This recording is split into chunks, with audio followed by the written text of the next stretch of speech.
नमस्कार मित्रांनो. तर स्वागत आहे तुमचं आसान भाषा मी मध्ये. तर आजच्या लेक्चरमध्ये आपण सेरीज रेझोनन्स हा टॉपिक शिकणार आहे. तर हा एसी सर्किट्स मधला one of the important topic आहे. ठीक आहे. तर लास्ट लेक्चरमध्ये आपण आतापर्यंत काय काय पाहिलं, तर आपण आर एल सिरीज पाहिलं, आर सी सिरीज पाहिलं, R L C series circuit पाहिलं आणि R L C parallel circuit पाहिलं. ठीक आहे. त्यावरचे आपण एक्झाम्पल सॉल्व्ह केले. आता आपण हा एक इम्पॉर्टंट टॉपिक आणि मोस्टली फ्रिक्वेंटली आस्क क्वेश्चन यावरचेच असतात, सेरीज रेझोनन्स. ठीक आहे. तर सेरीज रेझोनन्स म्हणजे काय ते आज आपण शिकणार आहे. तर पहिल्यांदा सिरीज तर तुम्हाला माहिती आहे, जे इलेमेंट सिरीज मध्ये कनेक्टेड असतात. तुम्ही बघितलं आर एल सी सिरीज कसं असतं. तर आणि रेझोनन्स, तर रेझोनन्स या वर्डचा मिनिंग काय. ठीक आहे. तर रेझोनन्स म्हणजे नक्की काय, की रेझोनन्स म्हणजे अशी कंडिशन असते सर्किट मधली की त्यामध्ये व्होल्टेज आणि करंट, ठीक आहे, त्या ह्याच्यातलं व्होल्टेज आणि करंट हे दोन्ही पण एका फेज मध्ये असतात, इन फेज मध्ये असतं. ठीक आहे. आता ही कंडिशन आपण जेव्हा आपण आर एल आणि सी हे तीन पॅरामीटर शिकलो त्यावेळी सुद्धा आपण ही कंडिशन पाहिली की रेजिस्टन्स मध्ये व्होल्टेज आणि करंट हे इन फेज असतात. इंडक्टर मध्ये काय होतं की करंट लॅग करतो व्होल्टेजला.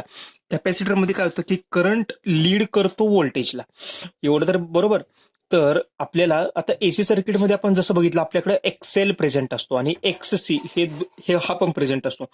मग त्यामुळं काय होतं की सर्किट म्हणजे व्होल्टेज आणि करंट हे दोन्ही इन फेज राहत नाहीत. मग ते इन फेज आणण्यासाठी आपल्याला काय करावं लागतं की जेणेकरून सर्किट रेझोनन्स कंडिशन मध्ये येईल. की रेझोनन्स म्हणजे काय, की त्या सर्किटमध्ये व्होल्टेज आणि करंट हे इन फेज राहतं. ज्यावेळी व्होल्टेज आणि करंट हे इन फेज राहतं त्यावेळी त्या दोघांमधला फेज डिफरन्स काय असतो, 0 डिग्री. 0 डिग्री असतो ना. मग त्याच वेळी पॉवर फॅक्टर आपण कशाने दाखवतो, कॉस थिटा किंवा कॉस फाय. तर फाय तर आपला 0 आहे, म्हणजे कॉस फाय काय आला, 1 आला. मग त्यावेळी एसी सर्किट म्हणजे आपण हे सुद्धा म्हणू शकतो की आपलं एसी सर्किट हे युनिटी पॉवर फॅक्टर कंडिशनला वर्क करेल. ठीक आहे, किंवा एक्झिबिट होईल. Unity power factor condition. Unity power factor म्हणजे cos phi is equals to 1. Cos phi 1, तर theta is equal to phi is equal to what, 0 degree. 0 degree means in phase. हे दोन्ही काय असले पाहिजेत, इन फेज. करंट आणि applied voltage, त्या कंडिशनला म्हणायचं रेझोनन्स कंडिशन. ठीक आहे, हे समजलं. आता हा क्वालिटी फॅक्टर हा एक इम्पॉर्टंट टॉपिक आहे. यावरती तुम्हाला एक प्रश्न विचारलेला पेपरमध्ये. ठीक आहे, क्वालिटी फॅक्टरवरचा आपण तो पुढे बघणार आहे. तर क्वालिटी फॅक्टर म्हणजे नक्की काय असतं, की क्वालिटी फॅक्टर नावात जसं दिसतंय की आपल्या एसी सर्किटमध्ये रेजिस्टन्स असतो, त्याचप्रमाणे इंडक्टन्स असतो आणि कपॅसिटन्स पण असतो. तर हा इंडक्टर आणि कपॅसिटर हे दोन सुरुवातीचे जर तुम्ही व्हिडिओ बघितले असतील तर मी तुम्हाला ऍक्टिव्ह आणि पॅसिव्ह सर्किट सांगितले होते. तर हे सगळे पॅसिव्ह इलेमेंट्स आहेत, बरोबर. हे सर्व पॅसिव्ह इलेमेंट्स आहेत. त्याचप्रमाणे इंडक्टर आणि कपॅसिटर हे एनर्जी स्टोरिंग इलेमेंट्स आहेत. त्यामध्ये एनर्जी स्टोअर केली जाते. इंडक्टरमध्ये in terms of electromagnetic field आणि कॅपॅसिटरमध्ये in terms of electrostatic field. ठीक आहे. तर हे या दोघांमध्ये एनर्जी स्टोअर केली जाते. तर क्वालिटी फॅक्टर म्हणजे नक्की काय असतं, या दोन इलेमेंटची आपल्याला इफिशियन्सी मेजर करायची in terms of store energy, म्हणजे ते किती इफिशियंटली एनर्जी स्टोअर करतायत हे आपल्याला फाइंड आउट करायचं असतं. म्हणजे हे फाइंड आउट करण्यासाठी एक मेजर यूज केलं जातं, त्याला म्हणतात क्वालिटी फॅक्टर. ठीक आहे. म्हणजे इंडक्टन्स आणि कपॅसिटन्स किंवा इंडक्टर आणि कपॅसिटर यांची इफिशियन्सी मेजर करायचे विथ द स्टोर्ड एनर्जी, की in terms of stored energy किती हे एनर्जी स्टोअर करतायत, त्याला म्हणायचं क्वालिटी फॅक्टर. ह्याला दुसराच वर्ड काय की फिगर ऑफ मेरिट हे सुद्धा याला म्हणलं जातं. ठीक आहे, हे समजलं तुम्हाला. तर क्वालिटी फॅक्टरचा फॉर्म्युला काय, की हा फॉर्म्युला इम्पॉर्टंट आहे. Quality factor is equals to 2π into maximum energy stored per cycle divided by energy dissipated per cycle. ठीक आहे, मॅक्सिमम एनर्जी आपण किती स्टोअर करतोय डिवायडेड बाय एनर्जी किती डिसिपेट करतोय. तर हा क्वालिटी फॅक्टर जेवढं मॅक्सिमम असेल तेवढं वेल अँड गुड. आपली इफिशियन्सी मेजर करतोय आपण. ठीक आहे ना. तर आता हे एक सिरीज आर एल सर्किट आहे. हा एक व्होल्टेज सोर्स आहे, त्याच्या सिरीजमध्ये एक रेजिस्टन्स आहे आणि हा एक इंडक्टर लावलाय आणि सर्किट क्लोज केले. तर या सर्किटचा आपल्याला क्वालिटी फॅक्टर फाइंड आउट करायचा आहे. तर आता क्वालिटी फॅक्टर फाइंड आउट करण्यासाठी जसं मी तुम्हाला फॉर्म्युला सांगितलं, 2π into maximum energy stored upon energy dissipated per cycle. आता या दोघांमध्ये एनर्जी स्टोरिंग एलिमेंट कोणता आहे बरं, एनर्जी स्टोरिंग एलिमेंट आहे इंडक्टर. ठीक आहे, त्यामुळं इंडक्टर एनर्जी, मी तुम्हाला इंडक्टरच्या लेक्चरमध्ये सांगितलेलं की इंडक्टर असतो तो की एनर्जी स्टोअर करतो, त्याचा फॉर्म्युला काय असतो? त्याचा फॉर्म्युला काय असतो? 1/2 इंटू एल, म्हणजे हा इंडक्टरची व्हॅल्यू एल इंटू करंट, त्यातला फ्लो होणारा करंट आय. ठीक आहे, 1/2 एल इंटू आय. हा आय म्हणजे या इंडक्टर मधनं फ्लो होणारा करंट, त्याचा स्क्वेअर. हा इंडक्टर, या फॉर्म्युल्याने आपल्याला काय कळतं की इंडक्टर हा किती एनर्जी स्टोअर करतोय. ठीक आहे, तर हा इंडक्टर ही तर एनर्जी स्टोअर करतोय, पण मॅक्सिमम एनर्जी स्टोअर कधी करणार बरं? आता हा बघा, या फॉर्म्युलेनुसार 1/2 हा कॉन्स्टंट आहे. इंडक्टर म्हणजे हा इंडक्टर, ह्याची व्हॅल्यू जी गिवन असते ती तीच राहते, ती पण कॉन्स्टंट. मग व्हेरिएबल काय? करंट. आता हा ग्राफ आहे आपला एसी करंटचा. ठीक आहे, करंटची मॅक्सिमम व्हॅल्यू कधी आपल्याला अचीव्ह होते? इथं मॅक्सिमम व्हॅल्यू म्हणजे या पॉइंटलाच इंडक्टर मॅक्सिमम एनर्जी स्टोअर करेल. हे तर बरोबर आहे. म्हणून maximum energy is equals to 1/2 into L. हा आय म्हणजे कोणता असणार आहे मॅक्सिमम एनर्जीच्या वेळी? हा आय एम, म्हणजे मॅक्सिमम व्हॅल्यू ऑफ करंट. ज्यावेळी मॅक्सिमम व्हॅल्यू ऑफ करंट या फॉर्म्युल्यामध्ये पुट करणार आहे, त्याच वेळी आपल्याला मॅक्सिमम एनर्जी मिळणार ना. जर ही व्हॅल्यू पुट केली तर कमी मिळणार, ही व्हॅल्यू केली तर अगेन कमी, पण या व्हॅल्यूला मॅक्सिमम एनर्जी मिळणार.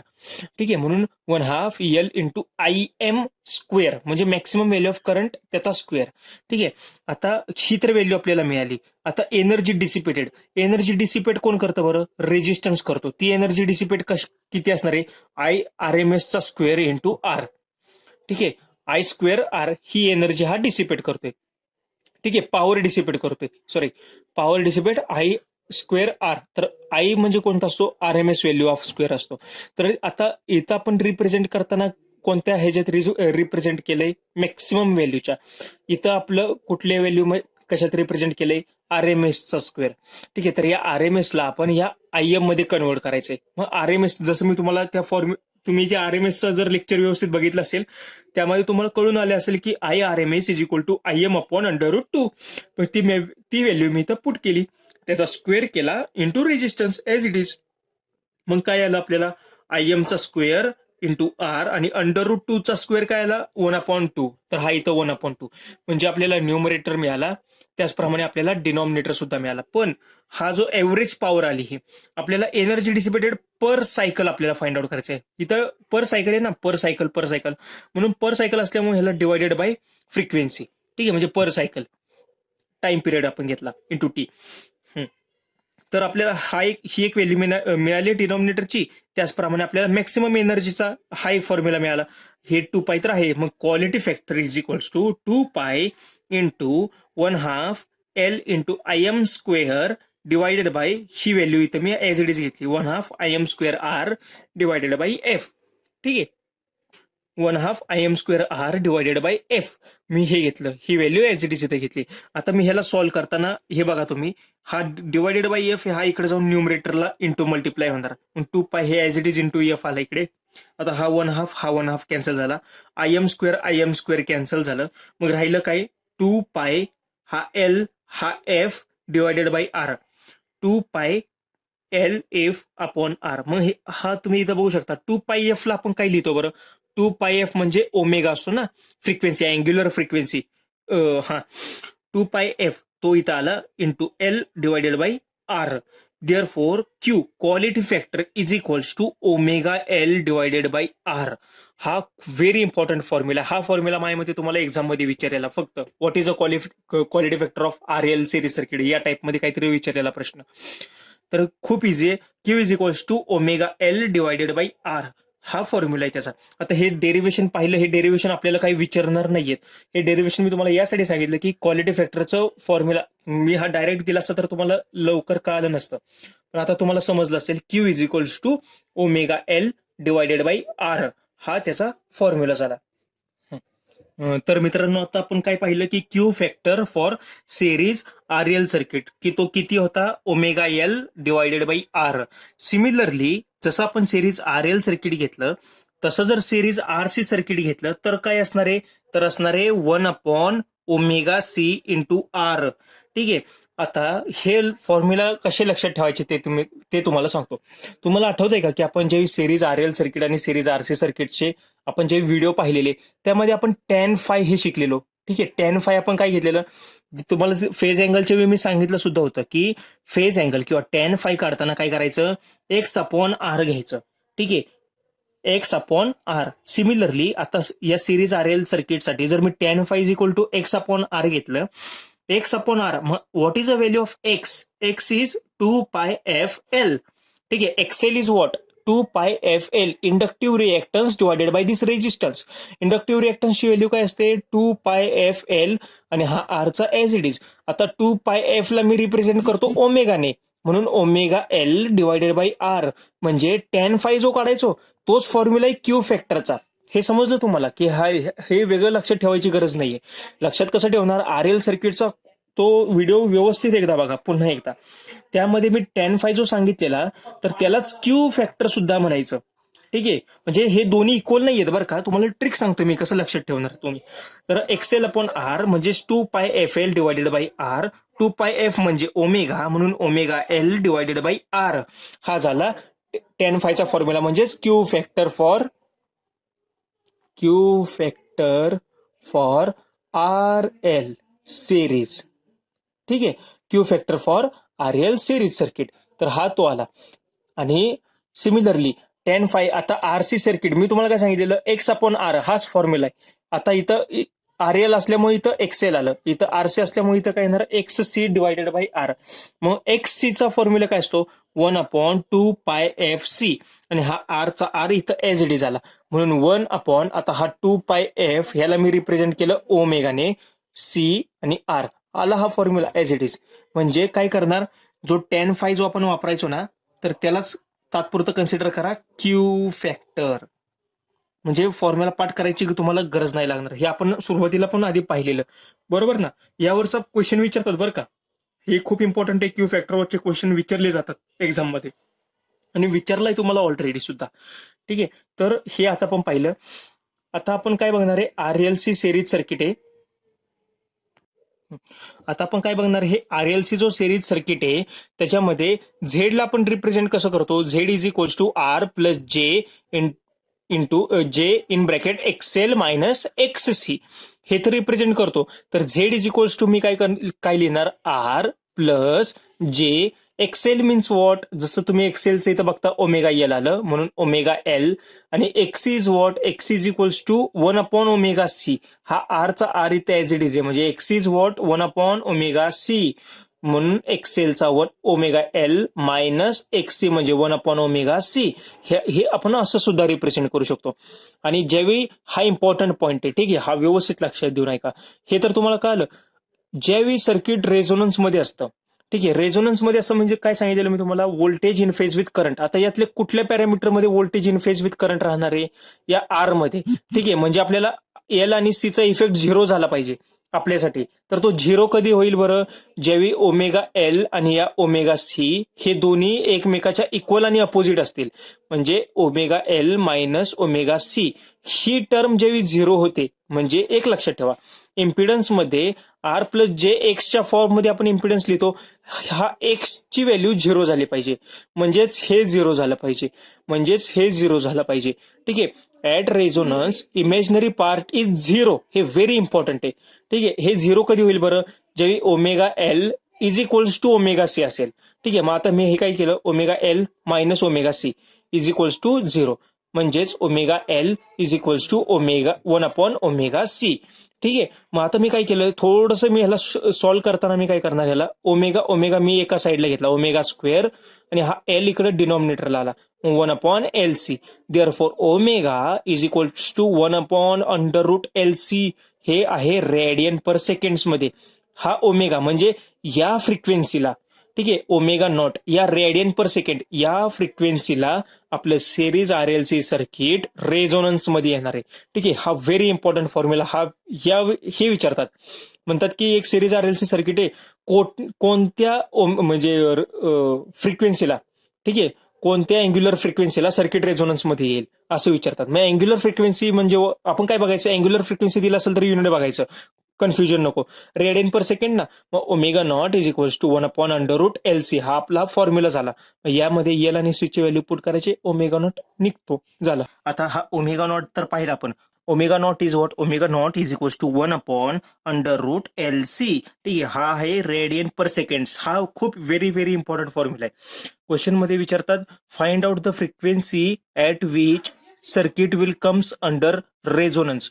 असं क्वेश्चन दिलेला असतो आणि युनिट दिलेलं असतं रेडियन पर सेकंड. त्यावेळी ओळखायचं की 1/√LC हा फॉर्म्युला यूज करायचा आहे. आणि ज्यावेळी आपल्याला युनिट हर्ट्स मध्ये दिलेलं असतं की असं विचारतात की find out the frequency at which circuit will come under resonance, आणि फ्रिक्वेन्सीचं युनिट जर आपल्याला हर्ट्स मध्ये दिलेलं असेल तर हा फॉर्म्युला. आता हा फॉर्म्युला कसा, ओमेगा जसं आपण आता मगाशी बघितलं, इथं या केसमध्ये आपण बघितलं ओमेगाला आपण रिप्रेझेंट केलं तर 2πf ने. ठीक आहे, तर omega is equals to 2πf. मग हा F is equals to what, F is equals to omega upon 2π, म्हणून 1/√LC डिवायडेड बाय 2π. मग हे काय आलं, 1/2π√LC. तर हा फॉर्म्युला आहे हर्ट्स साठी, हा फॉर्म्युला आहे रेडियन पर सेकंड साठी. तर हे दोन्ही व्हेरी व्हेरी इम्पॉर्टंट फॉर्म्युले आहेत. यावर क्वेश्चन विचारले जातात. ची व्हॅल्यू दिलेली असते, म्हणजे फॉर एक्झाम्पल 1 हेनरी. कॅपॅसिटरची व्हॅल्यू दिलेली असते 1C. Find out the omega naught. 1/1 म्हणजे 1 रेडियन पर सेकंडला, आणि 1 रेडियन पर सेकंड आपल्याला फ्रिक्वेन्सीमध्ये कन्वर्ट करावं लागतं. त्यावेळी मिळणार आपल्याला एफ नॉट. ठीक आहे, तर हे तर झालं आपलं रेझोनन्स फ्रिक्वेन्सीचं. ठीक आहे, आता आपण काय बघणार आहे की या रेझोनन्स मध्ये आता आपण काय काय बघितलं. तर ही रेझोनन्स कंडिशन कधी येते, जेवी या एल मुळे क्रिएट झालेला एक्सेल, या एल मुळे काय होतो इंडक्टिव्ह रिएक्टन्स एक्सेल, या सी मुळे होतो कॅपॅसिटिव्ह रिएक्टन्स XC. या दोघांची व्हॅल्यू ज्यावेळी इक्वल असते, म्हणजे XL is equals to XC असं ज्यावेळी असतं, त्यावेळी सर्किट आपलं रेझोनन्स मध्ये येतं. म्हणजेच ऍट रेझोनन्स, ज्यावेळी रेझोनन्स येणार, इंडक्टिव्ह रिएक्टन्स म्हणजे XL म्हणजे omega L is equal to capacitive reactance is equal to capacitive reactance XC. XC म्हणजे काय, 1/2πfC. मग 2πf ला ओमेगाने रिप्रेझेंट केलं, इथं 2πfL, मग इथं 2πf ला ओमेगाने रिप्रेझेंट केलं.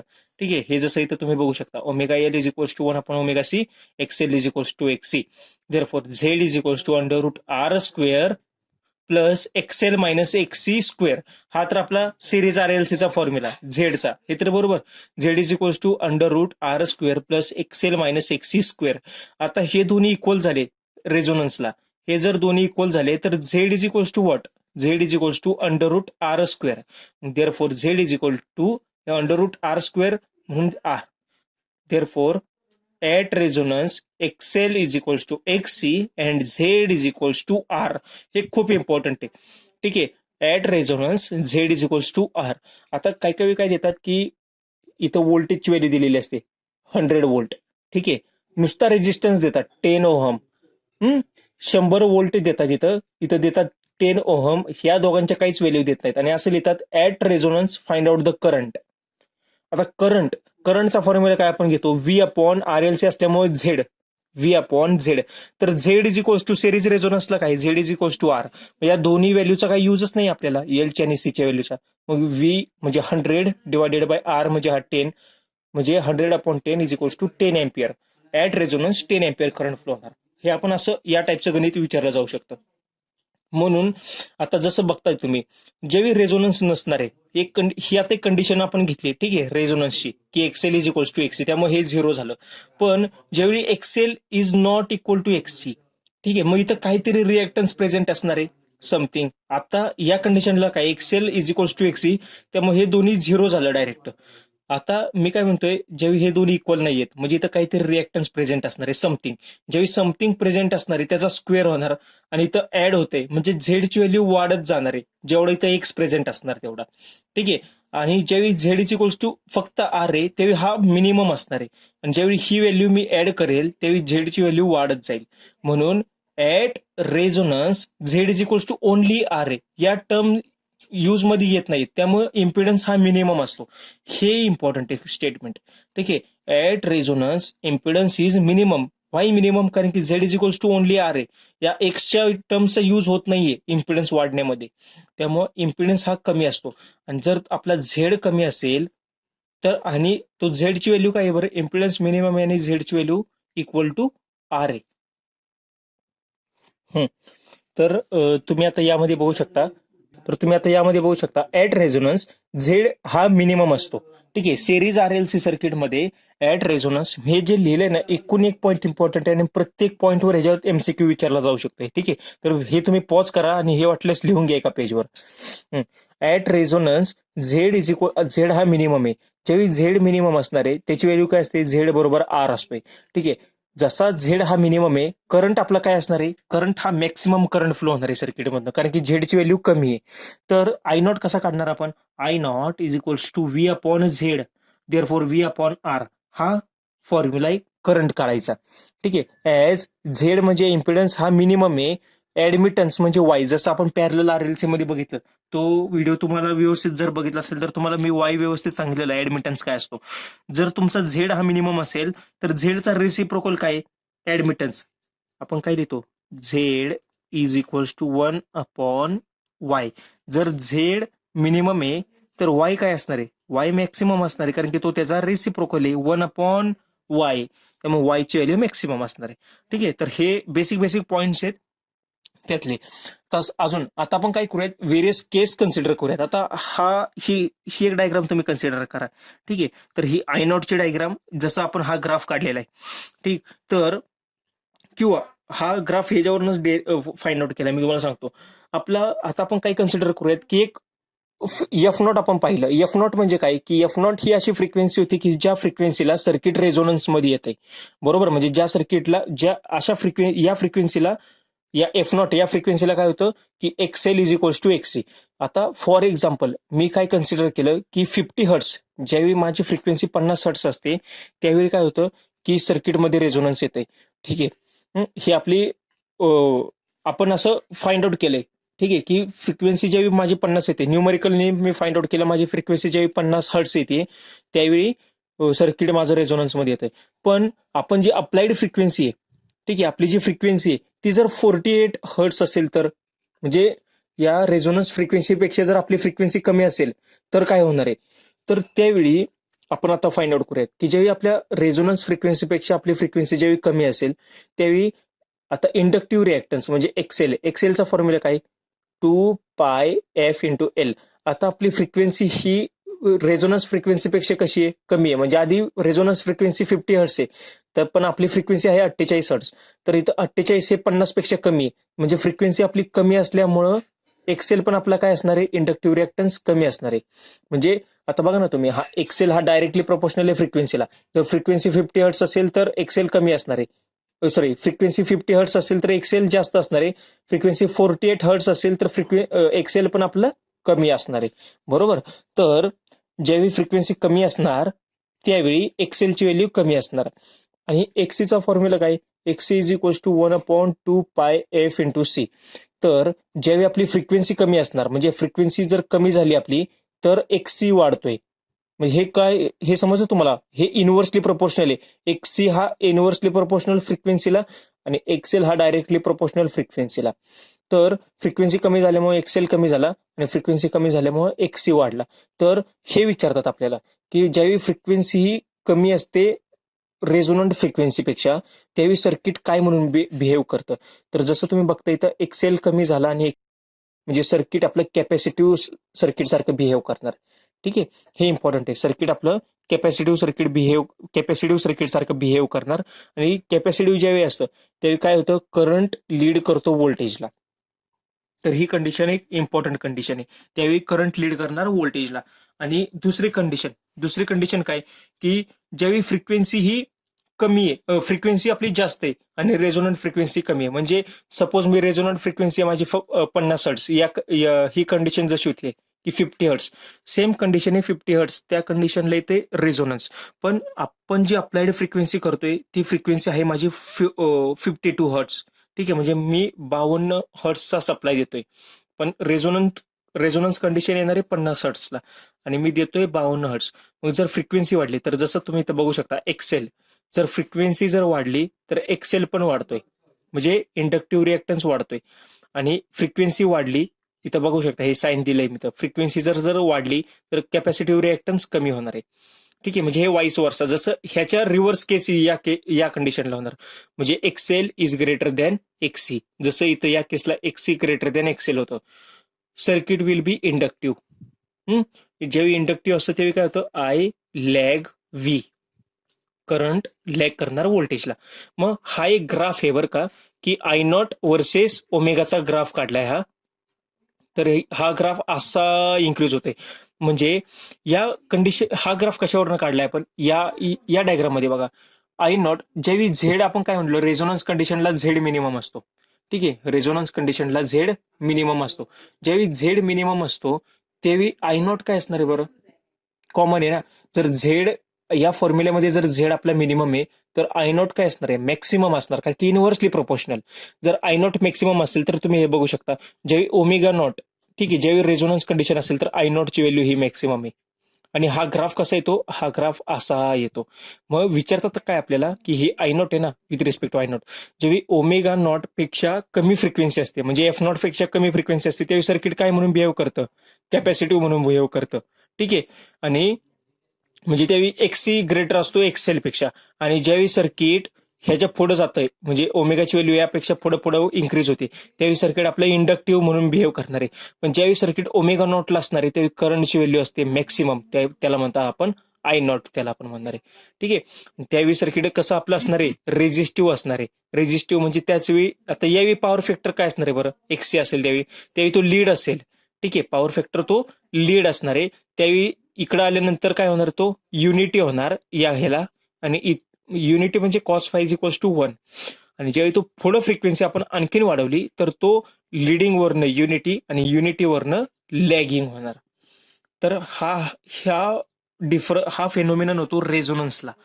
ठीक आहे.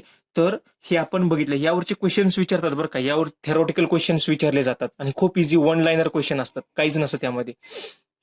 आता आपण क्यू फॅक्टर बघणार आहे, सिरीज आरएलसी सर्किटचा क्यू फॅक्टर. आता जसं मी तुम्हाला सांगितलेलं, क्यू फॅक्टर काय असतो, तर क्यू फॅक्टर म्हणजे आपण इफिशियन्सी मेजर करतो in terms of storage capacity for L आणि सी. ठीक आहे. म्हणून आता जसं मी तुम्हाला सांगितलेलं, लक्षात काय ठेवायचं, क्यू फॅक्टर म्हणजे tan फायचा आपण फॉर्म्युला लक्षात ठेवलेला. tan phi is equal to what, X upon R. Therefore Q factor is equal to XL upon R.